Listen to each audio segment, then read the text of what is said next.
अगर आपको ये जानना हो कि घर पर बिल्कुल रेस्टोरेंट जैसा चिली पनीर कैसे बनाया जाता है तो ये रेसिपी आप जरूर देखिएगा। आपको ये रेसिपी बहुत ही काम आ सकती है। तो चिली पनीर को बनाने के लिए जाहिर सी बात है कि हमें पनीर तो लगेगा ही। तो ये मैंने 200 ग्राम पनीर का इस्तेमाल किया हुआ है और इस पनीर को हम इस तरह से मीडियम साइज के क्यूब्स में कट करेंगे। अगर आपको ये जानना हो कि घर पर एकदम ही सॉफ्ट और फ्रेश पनीर कैसे बनाया जाता है तो आप मुझे कमेंट्स में जरूर लिखकर बताइएगा। मैं उसकी भी रेसिपी आपके साथ जरूर शेयर करूंगा। पनीर के साथ साथ हमें लगेगा प्याज और शिमला मिर्च। ये मैंने 2 प्याज का इस्तेमाल किया हुआ है जिसको मैंने इस तरह से बड़े बड़े क्यूब्स में कट करके रखा हुआ था। और इसी तरह से मैंने एक शिमला मिर्च भी लिया हुआ है, इसको भी मैंने इस तरह से क्यूब्स में कट किया हुआ है। आप चाहो तो इसमें लाल और पीले वाले शिमला मिर्च का भी इस्तेमाल कर सकते हो। अभी जो पनीर होता है ये काफी फीका होता है, तो इसमें एक फ्लेवर लाने के लिए, एक टेस्ट लाने के लिए हम इसमें कुछ चीजें ऐड करेंगे। तो पहले हम इसमें ऐड करेंगे 1 या 2 चुटकी जितना नमक।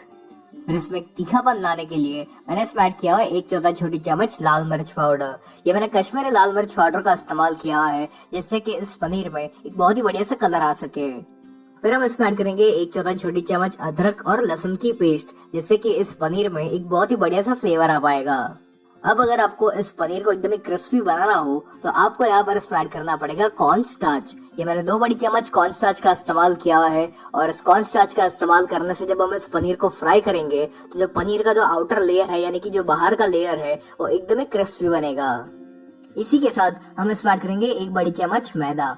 मैदा का इस्तेमाल करने से इसमें एक अच्छा बाइंडिंग आ पाएगा।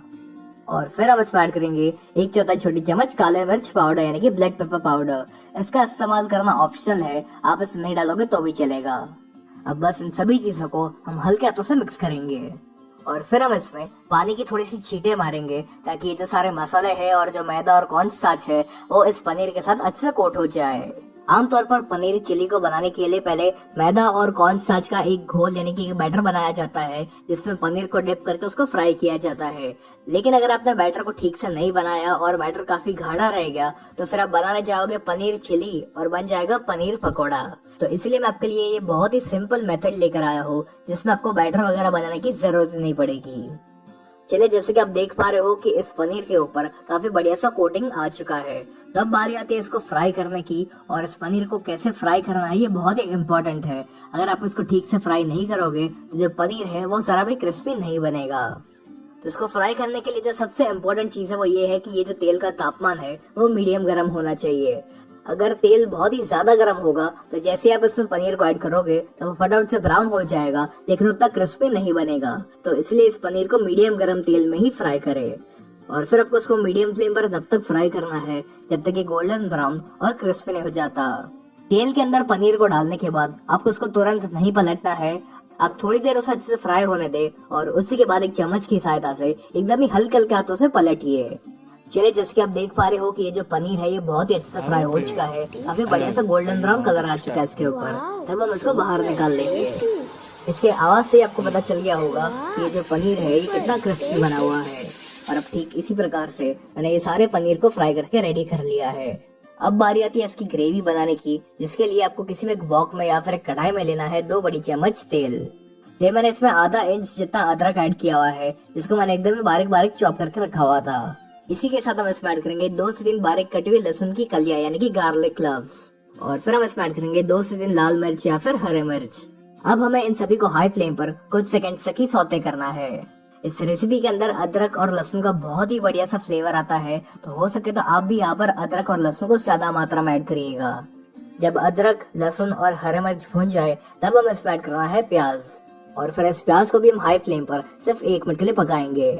चलिए, तकरीबन 1 मिनट हो चुकी है। तब हम इसमें ऐड करेंगे 1 शिमला मिर्च और फिर शिमला मिर्च को भी हमें 1 मिनट के लिए और पकाना है।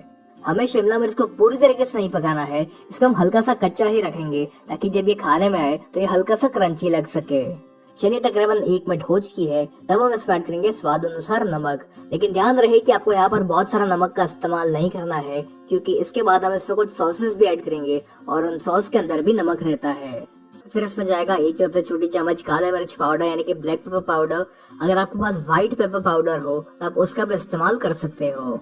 अब इसमें जाएगा 2 बड़ी चम्मच रेड चिली सॉस। अगर आपके पास ग्रीन चिली सॉस हो तो आप रेड चिली सॉस के साथ साथ ग्रीन चिली सॉस का भी इस्तेमाल कर सकते हो। और अगर आपको ये जानना हो कि घर पर रेड चिली सॉस और ग्रीन चिली सॉस कैसे बनाया जाता है तो आप मुझे कमेंट से जरूर लिख कर बताइएगा, मैं उसकी भी रेसिपी आपके साथ जरूर शेयर करूंगा।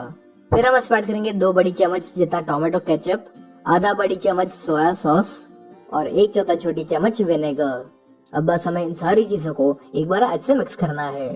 अब हमें इसमें पानी का इस्तेमाल करना है, लेकिन हम सिर्फ पानी का इस्तेमाल नहीं करेंगे, हम पानी के साथ साथ कॉर्न स्टार्च भी इसमें ऐड करेंगे।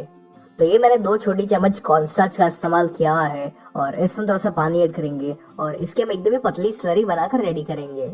चलिए, जो कॉर्न स्टार्च की स्लरी है ये बनकर रेडी हो चुकी है और इस स्लरी को हम इसमें ऐड करेंगे। लेकिन इस स्लरी को इस्तेमाल करने से पहले इसको एक बार मिक्स कर लीजिएगा, क्योंकि जो कॉर्न स्टार्च है वो नीचे बैठ जाता है।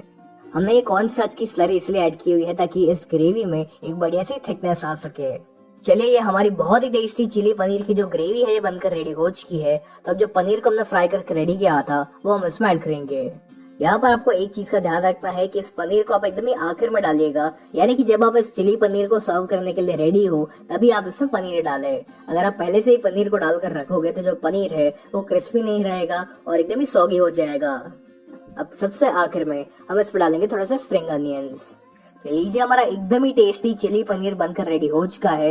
ये बनाने में जितना आसान है उससे कई ज्यादा ये खाने में टेस्टी बनता है। एक बार आप भी इस चिली पनीर की रेसिपी को जरूर ट्राई करिएगा।